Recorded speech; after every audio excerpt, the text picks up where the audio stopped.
بسم اللہ الرحمن الرحیم۔ بغداد کا انصاف۔ قاضی ابو یوسف اور چلاک سوداگر کا مقدمہ۔ یہ قصہ عباسی دور کے سنہری دور کا ہے، جب بغداد علم، عدل و حکمت کا مرکز تھا۔ خلیفہ ہارون الرشید تخت پر فائز تھا اور اس کے ساتھ قاضی القضات حضرت ابو یوسف انصاف کی کرسی پر بیٹھے تھے۔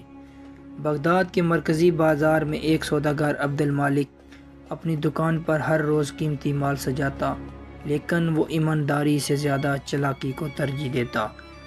وہ ایسے لوگوں کو لوٹتا جو ان پڑھ یا غریب ہوتے۔ ایک دن اس کی دکان پر ایک فقیر آیا جس نے برسوں کی کمائی سے سونا خریدا، لیکن سودا چلاکی سے بگڑ گیا۔ فقیر نے گھر جا کر جب سونا تولا تو وہ خالص نہ نکلا، اس کی ساری جمع پونجی لٹ گئی۔ وہ روتا ہوا بغداد کی گلیوں میں انصاف کی تلاش کرنے نکلا۔ لوگوں نے مشورہ دیا کہ تم قاضی ابو یوسف کے دربار جاؤ، وہ کسی مظلوم کو خالی ہاتھ نہیں لوٹاتا۔ قاضی ابو یوسف نے فقیر کو سنا۔ انہوں نے کہا، ہم فیصلہ انصاف سے کریں گے، نہ آنسوؤں سے اور نہ طاقت سے۔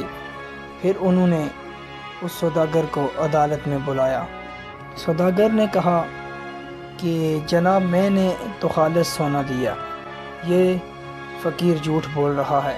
قاضی نے کہا کہ تم ثبوت دو۔ سوداگر بولا، یہ تو فقیر ہے، یہ جھوٹا ہے۔ لیکن قاضی نے فقیر کی غربت کو دلیل نہیں مانا۔ اسی دوران خلیفہ ہارون الرشید خفیہ طور پر عدالت میں تشریف لے آئے۔ وہ انصاف کا منظر دیکھنا چاہتے تھے۔ وہ بغیر بتائے قاضی کی عدالت کے کونے میں بیٹھ گئے۔ قاضی ابو یوسف نے سونا منگوایا اور پرانے طریقے سے اسے پانی میں ڈالا، پھر وزن کیا اور ایک ماہر سونار کو بلایا۔ سب کے سامنے ثابت ہوا کہ سونا خالص نہیں۔ سوداگر کا چہرہ زرد ہو گیا۔ قاضی ابو یوسف نے کہا، اسلام میں انصاف مال سے بڑھ کر ہے۔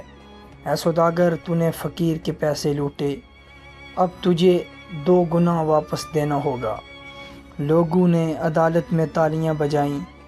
فقیر کی آنکھوں میں خوشی سے آنسو آ گئے۔ خلیفہ نے اٹھ کر کہا، قاضی ابو یوسف، آج تم نے وہ کر دکھایا جس پر خلافت کو فخر ہے۔ ہم ایسے انصاف کو بغداد کی بنیاد بنائیں گے۔ فقیر کا دل بھر آیا۔ سوداگر کو عبرت ملی۔ قاضی ابو یوسف کا نام اور بھی بلند ہوا اور بغداد کی گلیوں میں یہ کہانی نسل در نسل سنائی جانے لگی۔ اس کہانی کا یہ خلاصہ ہے، بغداد کا انصاف صرف انصاف نہیں، سبق ہوتا ہے ہر دور کے لیے۔ تو امید کرتا ہوں کہ آج کی یہ کہانی آپ لوگوں کو بہت ہی پسند آئی ہوگی۔ اگر کہانی پسند آئی ہے